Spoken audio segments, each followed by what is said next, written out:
Hello everyone! Welcome back to my channel. Naimbag nga aldaw, kakabsat, gagayem. Alam nyo ba, napasarap ako ng kain dito sa ginawa ni Ate Belen, ni Sister Belen. Kaya napagawa ako ng dudumen. Ayan, di ba ang sarap pala nito? Itong special na kakanin ng Ilocano. Yan, dito, galing kami ng Alaminos. Bumaba muna kami dito sa Villasis bago kami pumunta sa amin, sa bahay.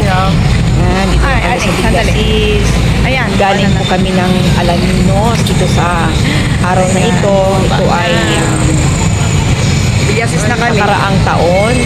Yan, late na kung may post. Pero namasyal kami dito sa may palengke na Maraming kakanin, Villasis. Villasis, Kakanin. Pangasinan. Ang daming kakanin dito. As in, sari-sari at napakamura. Just imagine, makakabili ka ng 150 na kakanin na malagkit. As in, itong araw na ito, marami talagang kakanin dahil panahon ito ng undas. Kaya napabili tayo ng kakanin dito.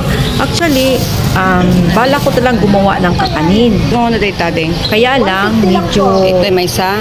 ay oras, pupunta pa kami ng sementeryo, kaya ang ginawa ko, bumili lang ako dito ng kakanin. Ayan, dan Talakaan na lang ako ako. sa bahay. Jay, sa kung ano kayo tangay kasaba. Ang dami dito pagkain, pwedeng mo mabili. Mura lang naman yung mga benta nila, may tag 300, yung malaki, yung 150 naman yung mas maliit. Pero di ba? Saan ka pa naman yung 150 makakakain ka na ng masarap na kakanin, di ba? Ay, ito. Yung pagpanahon ng undas talaga, ang mga tao dito sa Pangasinan, mahilig to silang gumawa ng mga kakanin. Ayan. So, naisipan ko, gumawa rin ako ng dudumen kasi nasarapan ako sa ginawa ni Sister Belen. Sabi ko, gagawa nga ako ng dudumen pag punta ko ng Yung ano ko doon is palengke, bibili ako. So dito sa palibot ng Villasis, kilala ang Villasis sa bagsakan ng mga sari-saring mga pasalubong, gulay, at yung mga sari-saring mga bulaklak. Yan. Mura lang naman ang pagbili nila dito. lalaki si tatay. Pagbenta nila. Yan. Bili muna tayo ng dudumen. Duduman, no, Agitiwar kayo. Tiwar kayo. Oy, naku de, nagtangkay, minulukom. Dahil ito, yung pinag. Hindi ka mo magluto kasting. Agikiwar ka lang mo na. Gikiw. Ay, kaslakwa. Ayan, duduman, tapos meron ito. Tapos gata. Gata na lang kulang po kung mama pwede galing na ng Villasis. Ito na yung aking nabili na dudumen. Bumili lang ako ng 1/2 kilo dahil medyo mahal pala ang kilo nito.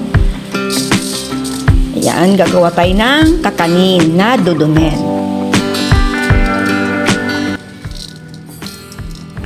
Facts about dudumen. It is a traditional Filipino delicacy, dudumen, also known as dirimen, in lubi or nilubian. It is a black glutinous rice delicacy popular in Ilocos, Tarlac, Nueva Ecija, and Pangasinan. It is made from burnt young sticky rice. The main ingredients, dirimen, comes from glutinous rice that is roasted while still in the husk, then pounded or milled. This process gives it a distinct toasty flavor and blackish color. Cooked like biko, dudumen is cooked with coconut milk and sugar similar to biko but with a richer, smokier taste due to burnt rice. It is often topped with latik or coconut curd. Specialty during undas. All Saints Day, it is a traditional prepared and served during undas as an offering for the departed and for family gatherings. Rare and expensive. Dirimen is a seasonal and labor-intensive product, making it more expensive than regular glutinous rice. Some varieties like duman from Pampanga can be very costly.